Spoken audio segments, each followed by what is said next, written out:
तो दोस्तों पहले तो कुछ लोग जो सोचते हैं कि बिटकॉइन एक पोंजी स्कीम हो सकती है, बहुत सारे लोग इसमें पैसा लगाएंगे, लगाते रहेंगे। जब ये बहुत ज्यादा पैसा लग जाएगा तो इसका मालिक कहीं भाग जाएगा। दोस्तों पहली बात तो इसका मालिक इस करेंसी से किसी तरह से जुड़ा ही नहीं है, ना जुड़ सकता है।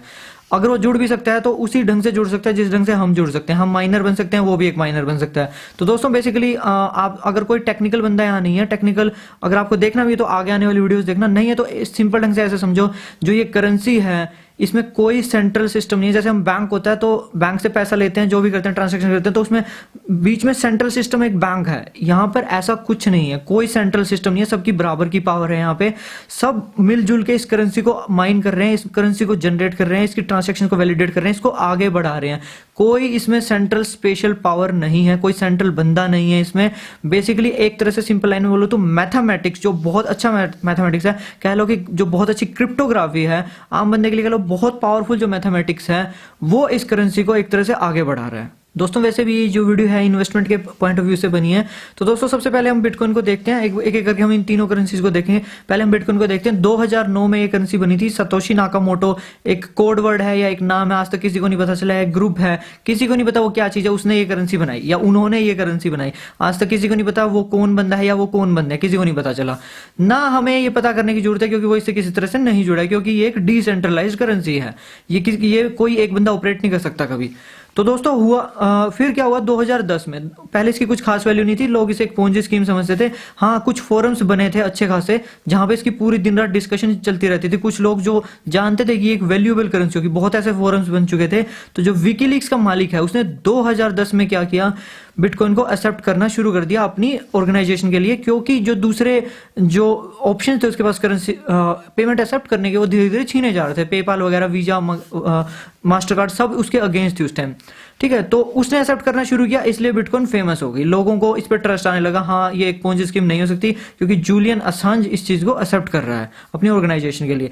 उसके बाद क्या हुआ दोस्तों, जो सबसे अजीबोगरीब हादसा हुआ वो सिल्क रोड वाला, जिसकी वजह से हर जगह छा गई। ठीक है, वैसे तो लोग इसमें पहले से भी ट्रेडिंग कर रहे थे, बहुत लोगों के पास ये पहले से थी, खरीद रहे थे, बेच रहे थे, जो भी कर रहे थे। लेकिन सिल्क रोड के हादसे के बाद ये हद से ज्यादा फेमस हो गई, टीवी पे आया। तो अंडरवर्ल्ड में लोगों को पता चला कि इंटरनेट का जो अंडरवर्ल्ड है वहां पे एक करेंसी चल रही है। तो उस हादसे के बाद और ज्यादा बढ़ गई और हर जगह बिटकॉइन का क्रेज बढ़ गया। लोगों को पता चला कि हाँ ये एक करेंसी जिसे ट्रेस करना बहुत हार्ड है। ये वो बहुत सारी ऐसे बातें हुई, अगर अंडरवर्ल्ड में लोग इसे यूज कर रहे हैं तो ट्रेस करना ऑब्वियसली से हार्ड होना चाहिए। ये वो बहुत कुछ हुआ। उसके बाद इसका यूज और ज्यादा बढ़ गया दोस्तों। उसके बाद कुछ रैंसमवेयर अटैक हुआ, जो एक ये वोनाक्राई का मेन रैंसमवेयर अटैक हुआ, डिज्नी पे अटैक हुआ, बहुत सारे ऐसे अटैक्स हुए, छोटे मोटे बड़े लेवल के अटैक्स जैसे हुए। उनकी वजह से इसका क्रेज और बढ़ा। फिर जो इलीगल एक्टिविटीज हैं वहां पे इसका ज्यादा यूज होने लग गया, धीरे धीरे इसका यूज बढ़ता गया। फिर हद से ज्यादा आज के टाइम पे देख लो बिटकॉइन का क्या हाल हो चुका है। मेन जो चीज है देखो, एक और चीज जो हुई पिछले साल मेरे बर्थडे वाले दिन के आसपास बिटकॉइन आधा हो गया था। मतलब पिछले साल जून में मतलब कि जो माइनिंग रिवॉर्ड है वो आधा हो गया था। जो लाइक तुम एक ब्लॉक अगर माइन कर लेते हो, जो उसका रिवॉर्ड होता है 25 बिटकॉइन से 12.5 बिटकॉइन हो गया था। तो मतलब उससे क्या हुआ, जो माइनिंग और ज्यादा हार्ड होगी, बहुत ज्यादा हार्ड होगी, क्योंकि रिवॉर्ड हाफ हो गया था यार। ऑब्वियसली इसका रेट बढ़ना ही था, इसका रेट उस टाइम बूम हुआ था। और अगर तुम ध्यान से देखो दोस्तों, जो पूरा राइज हुआ है, मेन जो राइज हुआ है, कुछ छोटे मोटे फैक्टर्स को हटा दो, जो फोक्स की वजह से जो हाइप हुआ, जो हाफ हो जाने रिवार्ड हाफ हो जाने की वजह से जो राइज हुआ, कुछ थोड़े बहुत तुम राइज जो है वो हटा दो। मेन जो राइज है ना वो सारा इलीगल एक्टिविटीज की वजह से हुआ है। सिल्क रोड हो गई, तुम्हारा रैंसमवेयर अटैक हुआ, तुम्हारा डिज्नी पे अटैक हुआ, ये जितने भी इस टाइप के हाथ हुए ना, इनकी वजह से ज्यादा बूम हुआ है। और दोस्तों देखो, अब तो ये सीन हो गया कि जो सब्जी वाला है उसको भी बिटकॉइन चाहिए। छोटे से छोटे बच्चा बिटकॉइन में इन्वेस्ट करने की सोचता है। सब जगह ये हाल हो चुका है। धीरे धीरे और ज्यादा लोग इसमें इन्वेस्ट करते जा रहे हैं, करते ही जा रहे हैं। देखो है क्या, अब मैं बोल रहा हूँ हर 10 मिनट में एक फिक्स नंबर ऑफ बिटकॉइंस बनता है on an average. Her 10 minute में 12.5 बिटकॉइन मान लो बन रहा है। हर 10 मिनट में एक ब्लॉक खुलता है जिससे 10.5 बिटकॉइन निकलता है। हर 10 मिनट में ये होता जा रहा है। लेकिन जो लोग वो लगा रहे हैं पैसा, वो बहुत ज्यादा मतलब इसकी डिमांड बढ़ती जा रही है, लेकिन इसकी प्रोडक्शन लिमिटेड है। भाई हर 10 मिनट में मैं बोल रहा हूँ एक लिमिटेड प्रोडक्शन है, और ज्यादा से ज्यादा लोग पैसा लगाते जाएंगे तो ऑब्वियसली इसका जो रेट है वो बढ़ता जाएगा, और वही हो रहा है। अब तो और ज्यादा लोग इन्वेस्ट करते जा रहे हैं और करते ही जा रहे हैं, तो इसका रेट बढ़ता जा रहा है। और जहां तक की सिचुएशन है, जिस टाइप से मीडिया हाइप बना रहा है और जगह हाइप बनता जा रहा है, ऑब्वियसली उस टाइप से तो इसका रेट बढ़ना ही है। कुछ ऐसे पॉइंट्स हैं दोस्तों, जब तुम माइनिंग का थोड़ा सा बेसिक समझ लोगे उसके बाद समझोगे। एक बार तुम्हें माइनिंग बताता हूँ बिल्कुल लेमन टर्म्स में। देखो दोस्तों, एक वर्चुअल दुनिया में आते हैं तुम्हें समझाने के लिए। देखो यार, बहुत सारे डब्बे रखे हुए हैं, बॉक्स, बहुत सारे यूं लाइन में बॉक्स रखे हुए हैं। कोई बॉक्स अभी किसी भी दूसरे बॉक्स से कनेक्टेड नहीं है, कोई किसी से नहीं जुड़ा हुआ, लेकिन हमें एक चेन बनानी है। हम इसे कहते हैं ब्लॉक। इस डब्बे को ब्लॉक कह लो, बॉक्स कह लो, कुछ भी कह लो, हमें ब्लॉक चेन बनानी है, मतलब कि इन डब्बों को जोड़ना है। अब यार, जो मेरे पास बॉक्स रखा है, इस बॉक्स के अंदर 12.5 बिटकॉइंस हैं, 12.5 बिटकॉइंस। अब यार, इस डब्बे को मैं ऐसे नहीं खोल सकता जैसे आप सोच रहे हो, मैंने खोला और वो 12.5 बिटकॉइंस निकाल लिए, मैं खुशी खुशी झूम रहा हूं। नहीं, ऐसा नहीं है। बहुत लोग इस डब्बे को खोलना चाहते हैं, बहुत सारे लोग। तो बहुत सारे लोग इकट्ठा हो जाते हैं, मान लो बहुत सारे लोग इकट्ठा हो गए हैं ग्राउंड में, कहीं पे भी, दुनिया भर में बहुत सारे लोग हैं, सबको एक सॉफ्टवेयर दिया गया है, सबको ले लो भाई सब। और ये सॉफ्टवेयर बेसिकली क्या कर रहा है, आप इसमें सिर्फ एक इनपुट डाल सकते हो और आउटपुट चेक कर सकते हो। आप कभी आउटपुट से इनपुट नहीं बना सकते। कुछ लोग समझ गए होंगे मैं हैश की बात कर रहा हूं। जो टेक्निकल डिटेल्स है वो हम और वीडियो में जाएंगे, नॉर्मल लोगों के लिए ध्यान से सुनो। एक सॉफ्टवेयर है, मैं इनपुट डालता हूं, आउटपुट निकालता हूं। मैं इस सॉफ्टवेयर को क्रैक नहीं कर सकता, मैं रिवर्स नहीं कर सकता, मैं कुछ नहीं कर सकता। तो मेरे को, हम लोगों को एक काम दे दिया गया है सबको कि भाई ऐसा करो, आउटपुट, हर इनपुट का एक आउटपुट आता है, तुम अलग अलग इनपुट डाल के चेक करो और एक ऐसा आउटपुट निकाल दो जिसमें स्टार्टिंग में 30 जीरो हैं। अब यार, हर इनपुट के लिए एक आउटपुट है, हर इनपुट के लिए एक आउटपुट है। यार 30 जीरो वाला आउटपुट तो यार हद हो जाएगी। जब हमें ये नहीं पता कि ये, ना हम इस सॉफ्टवेयर में कुछ मॉडिफाई कर सकते हैं, कुछ भी नहीं कर सकते। अब हमारे पास एक ही तरीका है, सिर्फ एक तरीका, भाई जितने इनपुट डाल सकते हैं डालते रहो, डालते रहो, और हम कुछ कर ही नहीं सकते। हम बड़े बड़े प्रोग्राम्स, हम कंप्यूटर सिस्टम यूज करेंगे, 10 कंप्यूटर्स को कनेक्ट कर देंगे, 20 को कनेक्ट कर देंगे, मशीन्स लगा देंगे, जो हो सकेगा करेंगे, क्योंकि जितने ज्यादा हम इनपुट देंगे उतनी हमारी प्रोबेबिलिटी बढ़ती जाएगी उस आउटपुट को निकालने की। अब मान लो दोस्तों, मेरा वो नंबर निकल जाता है जिसमें स्टार्टिंग में 30 जीरो है। सबसे पहले स्टार्टिंग, ये वो नंबर, ये डब्बा एक्सेप्ट कर लेता है, ये डब्बा खुल जाता है, इसके अंदर 12.5 बिटकॉइंस हैं, वो मेरे हो जाते हैं। ऐसा ही कुछ होता है बिटकॉइन माइनिंग में। हालांकि बिटकॉइन माइनिंग थोड़ा सा कॉम्प्लिकेटेड है, ट्रांजैक्शंस भी हैंडल करनी पड़ती है हमें साइड बाय, काफी कुछ होता है, लेकिन मेन चीज जो बिटकॉइन जनरेट होता है ना, वो ऐसा ही जनरेट होता है। लेमन भाषा में बात करूं तो दोस्तों, एक तरीके से आप कह सकते हो कि ये एक हिट एंड ट्रायल या फिर लॉटरी सिस्टम है। जब ये डब्बा खुल जाता है तो ये अपने से पीछे वाले डब्बे से जुड़ जाता है और अगले डब्बे के लिए सब लोग काम करना शुरू कर देते हैं। जो ये नंबर था ना दोस्तों, हम इसे कहते हैं डिफिकल्टी लेवल। एक्चुअली इस नंबर को क्या, इस नंबर में जो जीरो है ना, एक तरह से अगर कंसेप्चुअली बात करूं तो उसे हम कहते हैं डिफिकल्टी लेवल। अगर 30 जीरो है तो कम डिफिकल्ट है, 31 जीरो हो गई तो ज्यादा डिफिकल्ट है, 32 जीरो हो गई आगे तो और भी ज्यादा डिफिकल्ट है। अगर हमने घटा दी जीरो, मान लो 29 जीरो कर दी तो कम डिफिकल्ट है। यूं चलता है, क्योंकि जितनी ज्यादा जीरो करोगे उतनी उसकी आने की प्रोबेबिलिटी घटती जाएगी। देखो दोस्तों, अब होता क्या है, एक और चीज है यहाँ पे, जो बिटकॉइन का जो सिस्टम है वो बेसिकली ये चाहता है कि जो एवरेज टाइम होना चाहिए इस डब्बे को खुलने का, वो 10 मिनट होना चाहिए। मतलब कि वो खुद ये चाहता है अपने मन से कि हर 10 मिनट में एक डब्बा खुले। बिल्कुल ये फिक्स चलना चाहिए ऐसा सिस्टम, लेकिन अब ये फिक्स तो हो नहीं सकता क्योंकि ये तो हिट एंड ट्रायल सिस्टम है। तो अब दोस्तों होता क्या है, हर 2016 जैसे एक डिफिकल्टी लेवल दिया, भाई 30 जीरो वाला नंबर निकाले हैं, तो निकलते जाएंगे डब्बे खुलते जाएंगे। जब 2016 डब्बे खुल चुके हैं ना, तो इन सब का एवरेज लिया जाता है, कौन डब्बा कितनी देर में खुला था, उन सब का एवरेज 10 से कंपेयर किया जाता है, 10 मिनट से। अगर देखा भाई जो एवरेज आया 9 मिनट्स, तो भाई डिफिकल्टी बढ़ा दो। अगर एवरेज आया कम तो डिफिकल्टी घटा दो। मतलब उसका काम होता है कि एवरेज 10 मिनट रखना है, जो सिस्टम चल रहा है उसका, मतलब जो डब्बे का खुलने का टाइम है एवरेज उसे 10 मिनट रखना होता है। वो ऐसे ही बना हुआ है, हर 2016 डब्बों के बाद डिफिकल्टी लेवल चेंज होता है। तो अब आते हैं दोस्तों एक बार रियल दुनिया में, और प्रोबेबिलिटी से एक बार चीजों को समझने की कोशिश करते हैं कि क्या चांसेस हैं कि मैं बिटकॉइन माइन कर पाऊंगा। देखो दोस्तों, एक यूनिट होती है टेट्रा हैशेस पर सेकंड, जो पावर की यूनिट है, मतलब कितने अटेम्प्ट्स पर सेकंड हो रहे हैं। वो यूनिट हम नहीं ले रहे, तुम्हें सिर्फ समझाने के लिए लेमन भाषा में मैं एक यूनिट ले रहा हूँ, वोट। कोई भी यूनिट ले लो, पावर की कोई भी यूनिट, तो मैं वोट मान लेता हूं। देखो दोस्तों, अब मैं बोलता हूं कि सब लोग काम कर रहे थे, मैं अकेला तो था नहीं। ये मेरा लैपटॉप है, इसकी पावर है 1 वोट, ठीक है। और जो पूरी दुनिया से जो पावर लगी हुई है वो है मान लो 10 लाख वोट। क्योंकि यार इतनी बड़ी बड़ी कंपनीज हैं, उनकी इतनी बड़ी बड़ी मशीन्स लगी हुई हैं, मेरे लैपटॉप से तो बहुत बढ़िया, उन सबको जोड़ दिया मैंने, पूरी दुनिया को। ठीक है, तो जो ये नंबर है, ये निकलने के चांसेस मेरे 1/10 लाख हैं। बेसिकली जो ये पावर है, ये डिनोट करती है नंबर ऑफ अटेम्प्ट्स पर सेकंड। ठीक है, मैं बिल्कुल लेमन भाषा में बात कर रहा हूँ। मतलब मेरे जो ये नंबर निकलने की जो प्रोबेबिलिटी है वो 1/10 लाख है। यानी कि अगर मैं मैथमेटिक्स में चला जाऊं तो मेरा पहला ब्लॉक जो मेरा खुलेगा, अगर मैं हर बारी ये ब्लॉक नहीं निकला चलो अगले पे ट्राई करता हूं, वो नहीं निकला चलो अगले पे, प्रोबेबिलिटी के अनुसार 10 लाखवां ब्लॉक मेरा होगा। 10 लाखवां ब्लॉक, हर 10 मिनट में एक ब्लॉक खुलता है। अब तुम ये सोच लो खुद कैलकुलेशंस करके रफ कि मुझे पहला ब्लॉक मेरा कब खुलने वाला है, और वो भी तब है जब ये जो डिफिकल्टी लेवल है ये मैं कांस्टेंट मान रहा हूं।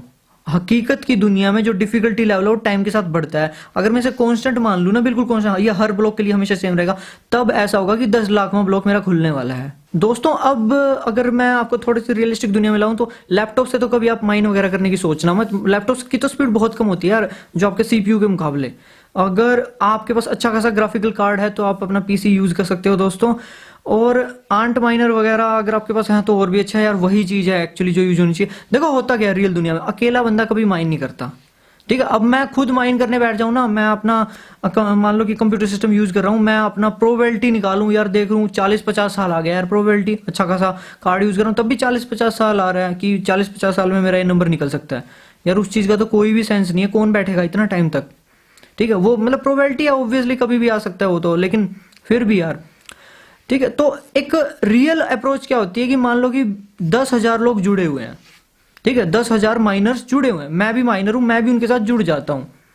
तो अब इन 10,000 लोगों का एक एग्रीमेंट है ये कि वो एक कॉमन सॉफ्टवेयर यूज करेंगे, वो सॉफ्टवेयर अटेम्प्ट्स करेगा, करता रहेगा करता रहेगा करता रहेगा। मतलब उन्होंने एक कॉमन सिस्टम बना रखा है जो जुड़ा हुआ है पूरा, और वो करते रहेंगे। मतलब वो ये जितने भी कंप्यूटर सिस्टम थे हमारे, ये सारे जुड़े हुए हैं एक दूसरे से, अटेम्प्ट करने में कर रहे हैं। और ये बहुत ही हाईली डेवलप्ड सॉफ्टवेयर होते हैं जो यूज होते हैं इन सब हम सबको इंटीग्रेट करने के लिए एक दूसरे से। ठीक है, ऐसा ना हो यार 2 लोग सेम अटेम्प्ट कर रहे हैं। ठीक है, तो मतलब कि हम सबके कंप्यूटर सिस्टम अटेम्प्ट कर रहे हैं। किसी भी बंदे का अगर अटेम्प्ट सही लग जाता है तो जो बिटकॉइन मिलेगा, मतलब कि 12.5 जो बिटकॉइन मिलेगा वो हम सब में बंट जाएगा। मतलब कि ये हमारा कॉमन एग्रीमेंट है, तो ये चीज फिर भी मेरे लिए रिलायबल है। अब भाई इतने लोग जुड़े हुए हैं तो किसी ना किसी बंदे का एक बिटकॉइन, मतलब कि किसी ना किसी बंदे का एक अटेम्प्ट सक्सेसफुल जरूर होगा डेली। हर 10 मिनट में एक सक्सेसफुल हो रहा है तो यार डेली एक, मैं मान सकता हूँ एक तो सक्सेसफुल हो ही जाएगा। और भले मुझे थोड़ा मिलेगा लेकिन डेली मुझे कुछ ना कुछ मिलता रहेगा। यही होता है रियल दुनिया में, पूल माइनिंग होती है, मैं एक बहुत बड़े ग्रुप का पार्ट बन जाता हूँ।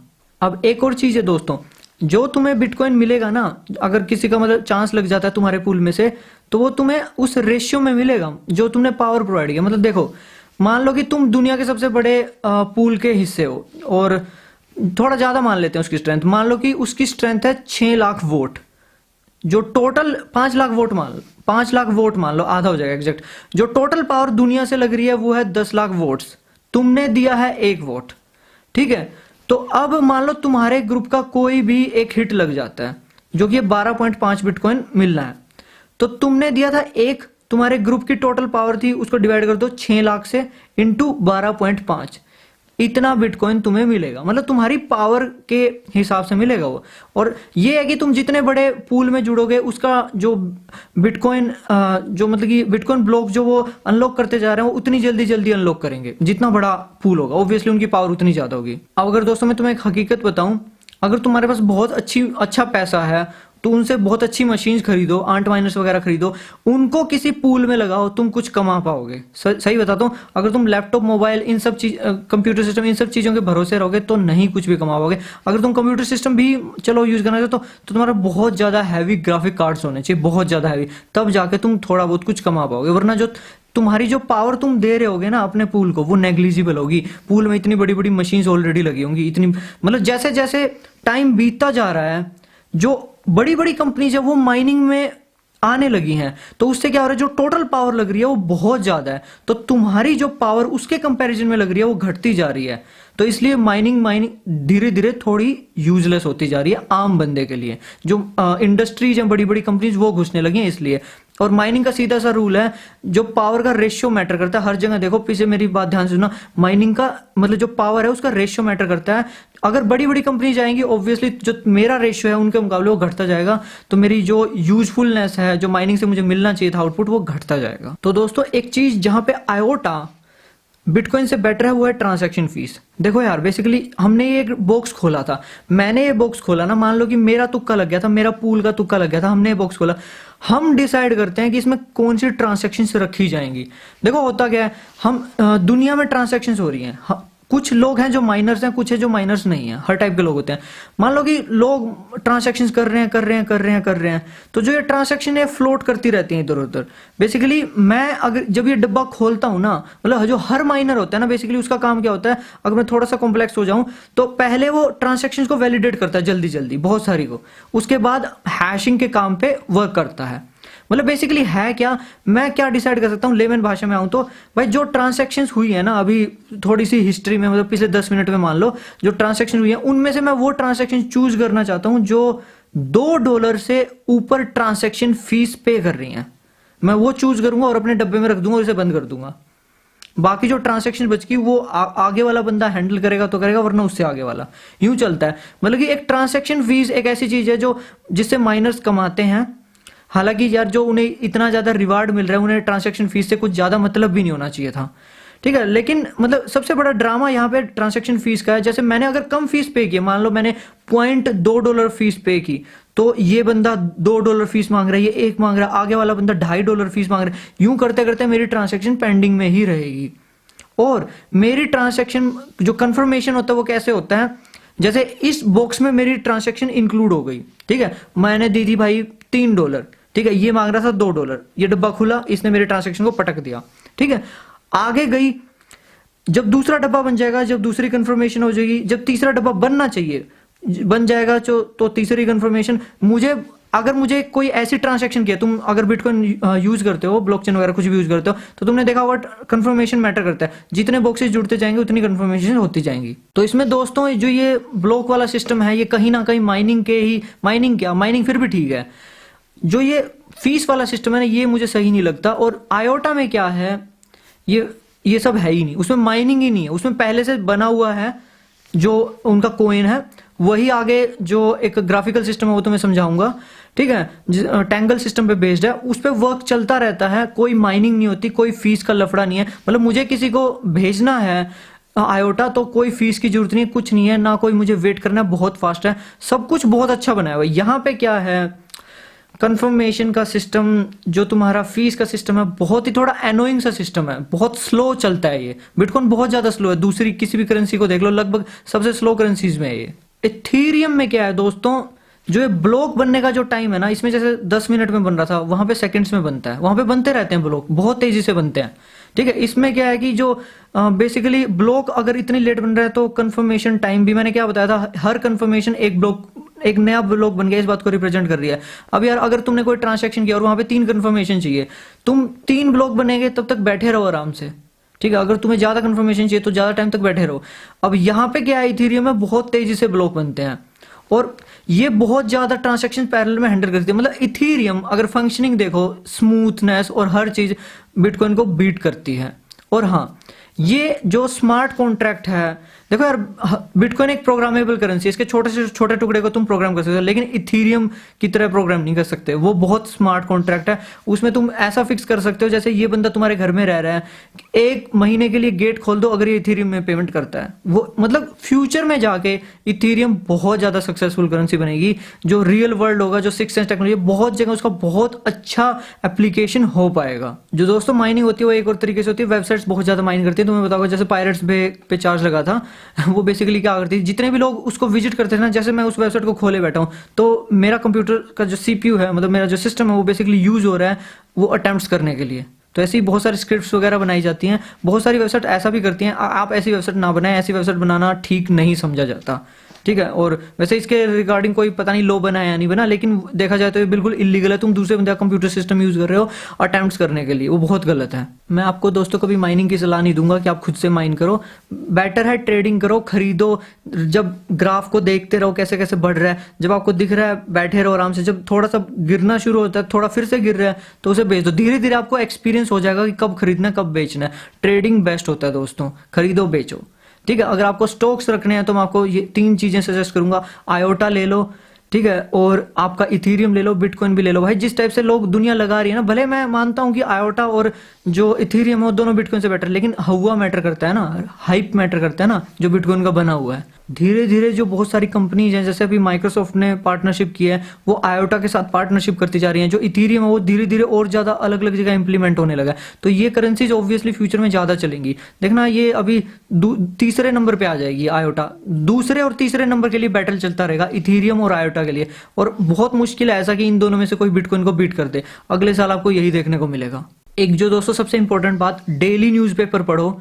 देखो एक एक न्यूज चीजों को बदल देती है। आज कोई न्यूज आ जाए ना बिटकॉइन को लेके, कोई नेगेटिव न्यूज, तो लोग बेचना शुरू कर देंगे। एक बार लोग बेचना शुरू कर देंगे, सप्लाई बहुत ज्यादा हो जाएगी, मार्केट में बढ़ जाएगी। ठीक है, जो बिटकॉइन माइन होता है वो तुम्हें बता दिया कॉन्स्टेंट हो रहा है बिल्कुल। देखो पहले क्या होता था, हर बॉक्स से 50 बिटकॉइन निकलते थे। ठीक है, उसके बाद 2012 नवंबर के बाद क्या हुआ, हर बॉक्स से 25 बिटकॉइन निकलने लगे। उसके बाद पिछले साल जून में क्या हुआ, हर बिटकॉइन से 12.5 बिटकॉइन निकलने लगे। तो बिटकॉइन का एक और सिस्टम है, फिर से एक टाइम आएगा जब बिटकॉइन हाफ हो जाएगा, वो तुम चेक कर सकते हो इजीली गूगल पे। उस दिन के बाद इसका भी आधा हो जाएगा, 6.25 बिटकॉइन निकलने लगे। उस दिन ऑब्वियसली हाइप हो सकता है बहुत ज्यादा। चलो वो सब हम उस टाइम देखें। तो दोस्तों तुम्हें बहुत न्यूज को पढ़ना चाहिए। न्यूज पॉजिटिव चल रही है, न्यूज नेगेटिव चल रही है, न्यूज से ज्यादा हुआ बनता है। आज कुछ न्यूज आ जाए ना, बिटकॉइन हैक हो रहे हैं ये वो, तो सब लोग बेचना शुरू कर देंगे, फिर ये बहुत तेजी से गिरेगा भी। यही दिक्कत है इन करेंसीज के साथ।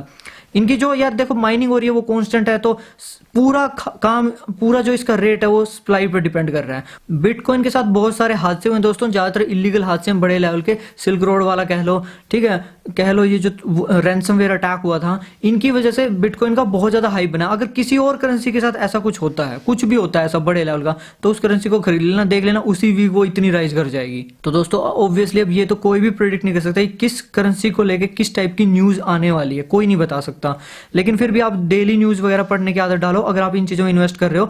और आपको जो मेन कोर है, ये तीनों जो बिटकॉइन, इथीरियम और आयोटा, आगे आने वाली टेक्निकल वीडियोस में इनका तीनों का कोर समझ में आ जाएगा। आयोटा है जो दोस्तों ब्लॉकचेन टेक्नोलॉजी पे नहीं बनी है, खैर कोई बात नहीं। ब्लॉकचेन टेक्नोलॉजी जो बहुत ज्यादा पावरफुल टेक्नोलॉजी है, बहुत ज्यादा रिलायबल मानता हूं उसे।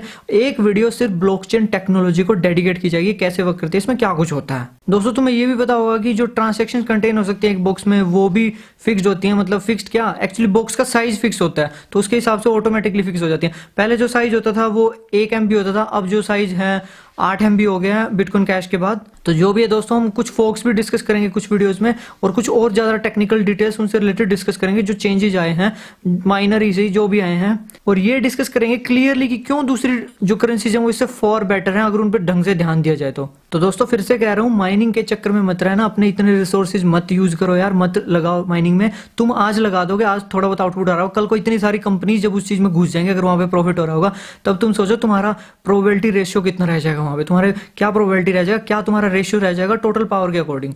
ठीक है, तो कोई इन चीजों का ज्यादा यूज नहीं है दोस्तों, इन चक्कर में मत पड़ो। और 3 करेंसी बताइए, इन तीनों का ध्यान रखो दोस्तों। अगली वीडियो में मिलूंगा। ये वीडियो सॉरी इतनी ज्यादा टेक्निकल नहीं थी, बताने को पता नहीं कितनी बातें हैं, धीरे धीरे हर वीडियो में कवर होती जाएंगी। अगले आने वाली कुछ वीडियोस बहुत ज्यादा टेक्निकल होंगी।